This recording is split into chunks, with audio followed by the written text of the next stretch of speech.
और मैंने ये देखा कि हर बात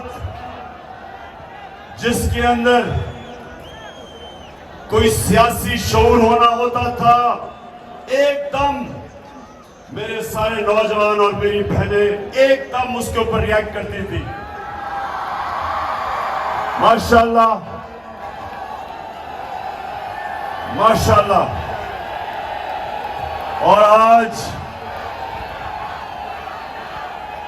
8 साल के बाद इसी स्टेडियम में मैं आया, और 8 साल पहले मैं समझता था कि बहुत बड़ा जलसा है, लेकिन आज माशाल्लाह आपने सारे रिकॉर्ड तोड़ दिए। शुक्रिया गुजरात।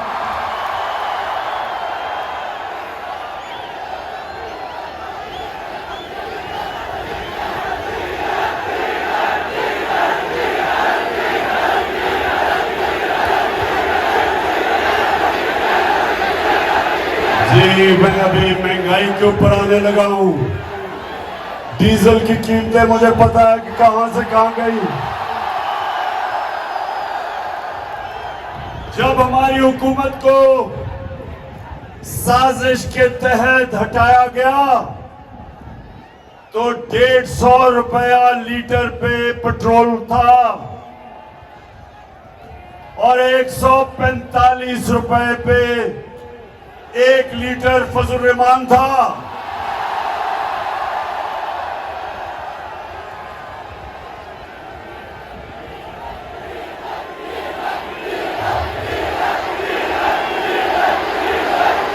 और ठीक कहते हैं नौजवानों, जब डीजल महंगा होता है सब कुछ महंगा हो जाता है।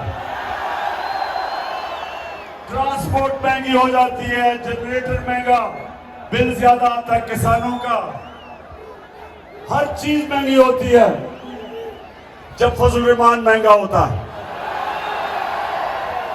अच्छा गुजरात, अब जरा थोड़ी खामोशी से नौजवानों, अभी मैं डीजल पे बाद में आऊंगा, यानी मजीद डीजल पे बात करने के लिए बाद में आऊंगा। अच्छा अब सुने नौजवानों, अल्लाह ने संजीदगी से सुननी है बात मेरी, क्योंकि मैं नौजवानों आपके लिए खास तौर पे मैं अपनी कौम को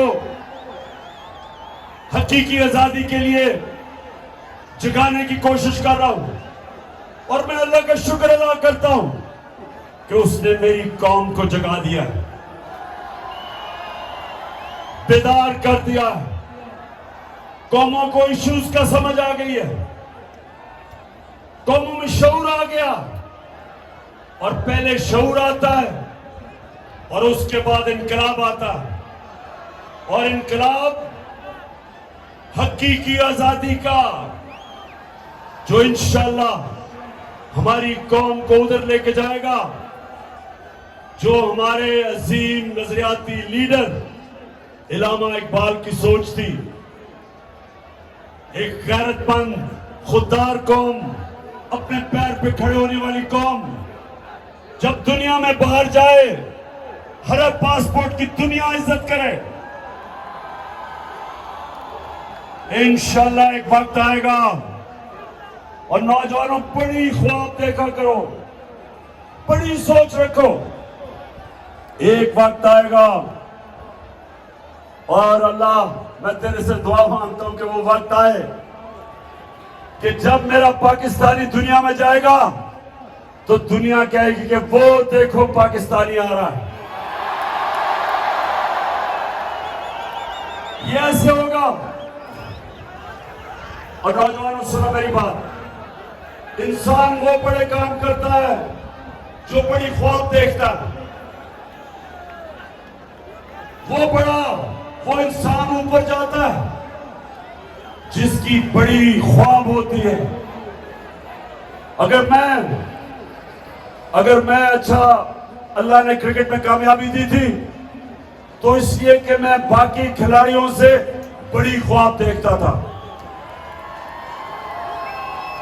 मैं कभी मेरी ख्वाब रुकती कहीं नहीं थी कि पहले मैं कहता था मैं पाकिस्तान के लिए खेलूंगा, फिर मैंने कहा मैं पाकिस्तान का सबसे बेहतरीन खिलाड़ी बनूंगा, फिर मैंने कहा मैं दुनिया का सबसे बेहतरीन ऑलराउंडर बनूंगा, और फिर मैंने कहा अपने आप से कि मैं अपनी टीम को वर्ल्ड कप जिताऊंगा।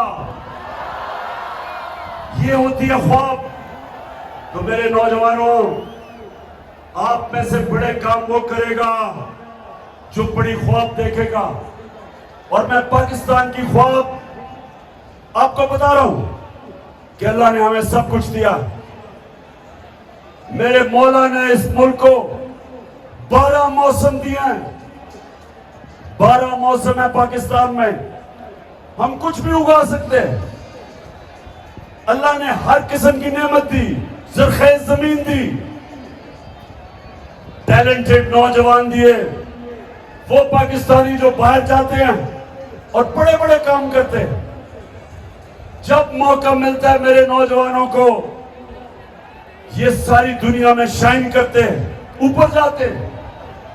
तो जो नौजवानों, मैं आपको बात बताना चाहता हूं, जिसकी वजह से मैं अपनी सारी कौम के पास जा रहा हूं, अपने नौजवानों को जगा रहा हूं कि जब तक एक कौम हकीकी तौर पे आजाद नहीं होती, उसकी परवाज ऊपर नहीं जाती।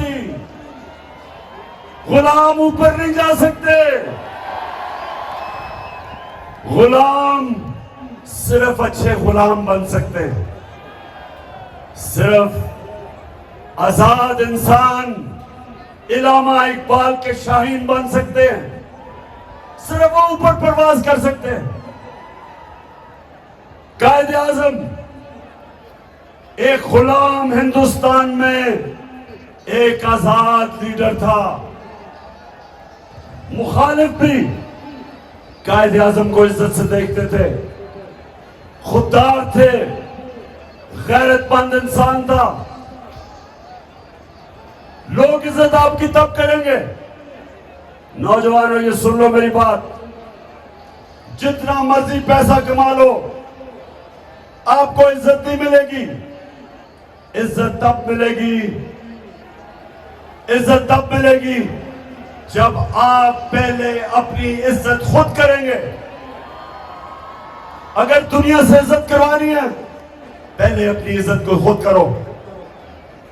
और जो कौमें अपने लोगों की इज्जत नहीं करती, अपने लोगों को भेड़ बकरियों की तरह रखती हैं, लोगों पे जुल्म करती हैं, लोगों को इंसान नहीं समझती,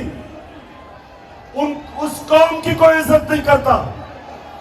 इसलिए मेरे पाकिस्तान के नौजवानों, हमने सबसे पहले अपनी कौम को हकीकी तौर पे आजाद करना है। हमने अपने लोगों को हकूक देने, इंसाफ देने, और इंसाफ दे के लोगों को आजाद करना, क्योंकि इंसाफ इंसानों को आजाद करता है। तो मैं सबसे पहले जो मैं नौजवानों जरा गौर से सुने कि क्यों हमारे हरे पासपोर्ट की इज्जत नहीं होती, क्योंकि हम अपनी इज्जत नहीं करते। और अगर आपने देखना है कि हमारी इज्जत क्यों नहीं होती, तो चेरी ब्लॉसम शहबाज शरीफ को जरा याद मुलाजा फरमाएं। जरा देखें कि जब मुल्क का सरबरा ऐसी बातें करता है तो उस कौम की कौन इज्जत करेगा। मैं सऊदी अरब से होके आया हूँ, मैं यूएई के हो गया, अभी मैं तुर्की होके आया हूँ। और मैंने उन भाइयों को कहा कि आप हमारे बड़े अजीम भाई हैं, हमेशा आपने हमारी मदद की। और मैंने यही कहा, जब मैं आया हूँ तो आप समझे कि शायद मांगने आया, मैं मांग नहीं आया, लेकिन मजबूरी है। आप जिस तरह माजी में 75 साल में आपने हमारा हाथ उठाया है, कुछ ऐसा आप हाथ उठाने का मैं वादा करता हूँ कि इंशाअल्लाह हम पूरी कौम हम मिलकर दिन रात मेहनत करेंगे।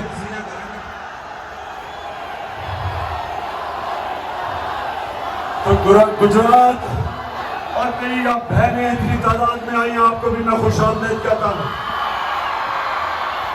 अब मुझे ये सवाल का जवाब दे, अगर कोई आपको ऐसे कहे, अभी जब आप जाएंगे बाहर, मांगने वाला आएगा, कहेगा जी मैं मजबूर हूं, यही कहेगा ना मैं मजबूर हूं, या कहेगा जी मुझे पैसे थोड़े दे दो, मैं वापस कर दूंगा बाद में, और आपको पता है वो नहीं वापस करेगा।